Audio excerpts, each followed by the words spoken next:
old appeals to racial, sexual, and religious chauvinism, to rabid nationalist fervor, are beginning not to work. Business of who I am and whether I'm good or bad or achieving or not, all that's learned along the way. Just a ride. And we can change it anytime we want. It's only a choice. No effort, no work, no job, no savings of money. I realized that I had the game wrong. That the game was to find out what I already was.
We were saying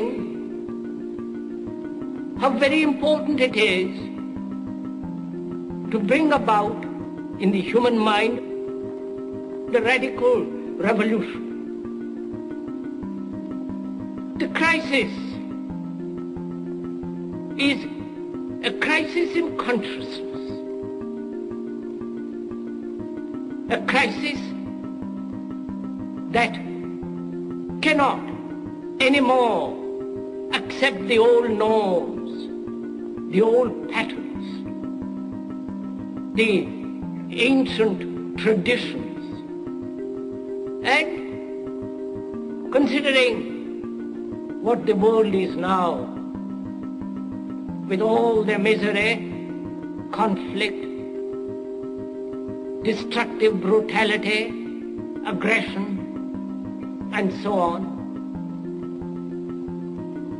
man is still as he was. He's still brutal, violent, aggressive, acquisitive, competitive, and he has built a society along these lines.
Society today is composed of a series of institutions.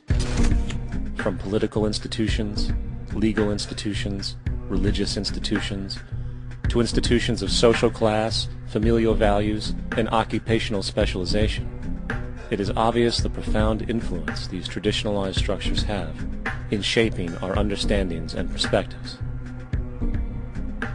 Yet, of all the social institutions we are born into, directed by, and conditioned upon, there seems to be no system as taken for granted and misunderstood as the monetary system. Taking on nearly religious proportions, the established monetary institution exists as one of the most unquestioned forms of faith there is. How money is created, the policies by which it is governed, and how it truly affects society are unregistered interests of the great majority of the population.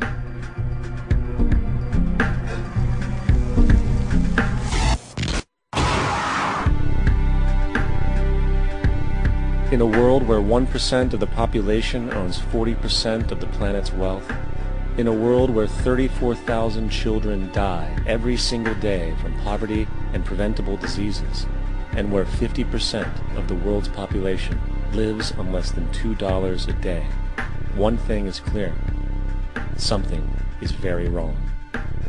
And whether we are aware of it or not, the lifeblood of all of our established institutions, and thus society itself, is money.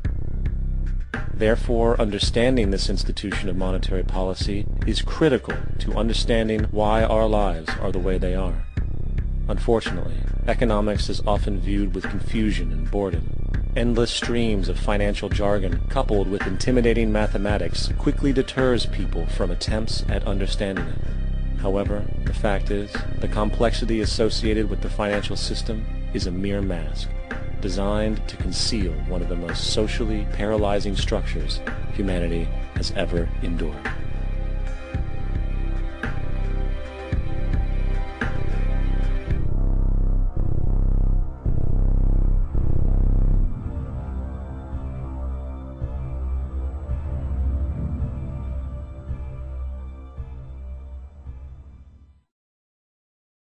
A number of years ago, the Central Bank of the United States, the Federal Reserve, produced a document entitled Modern Money Mechanics.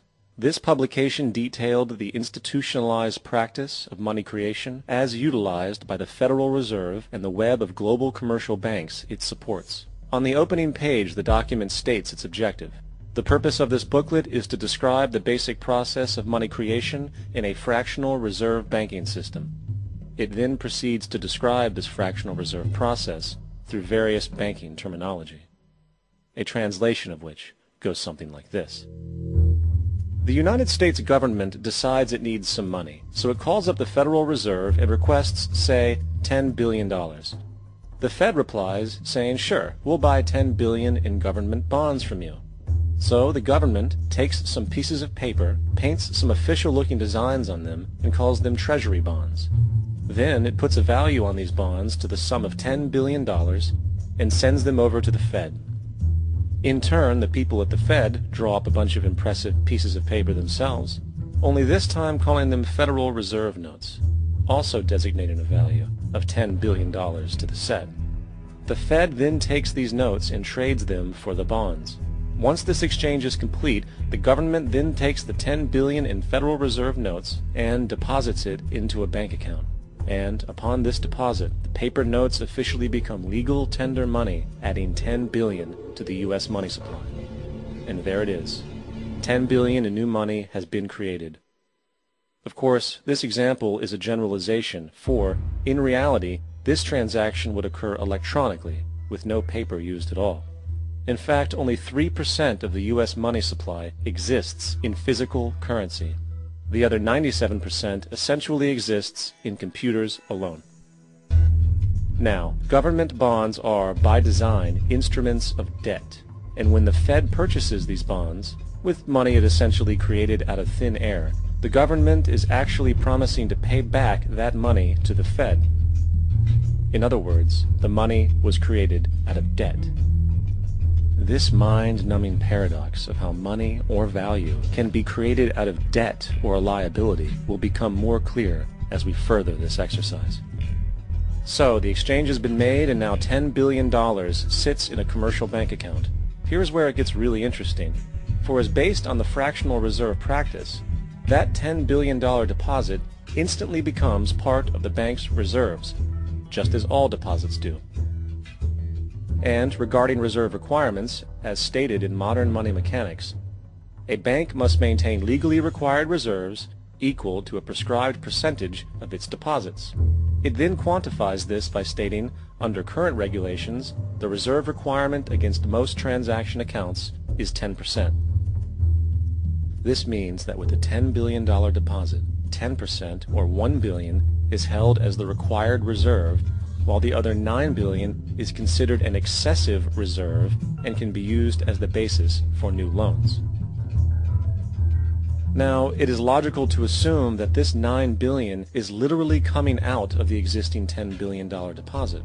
However, this is actually not the case. What really happens is that the $9 billion is simply created out of thin air on top of the existing $10 billion deposit. This is how the money supply is expanded. As stated in modern money mechanics, of course they, the banks, do not really pay out loans from the money they receive as deposits. If they did this, no additional money would be created. What they do when they make loans is to accept promissory notes, loan contracts,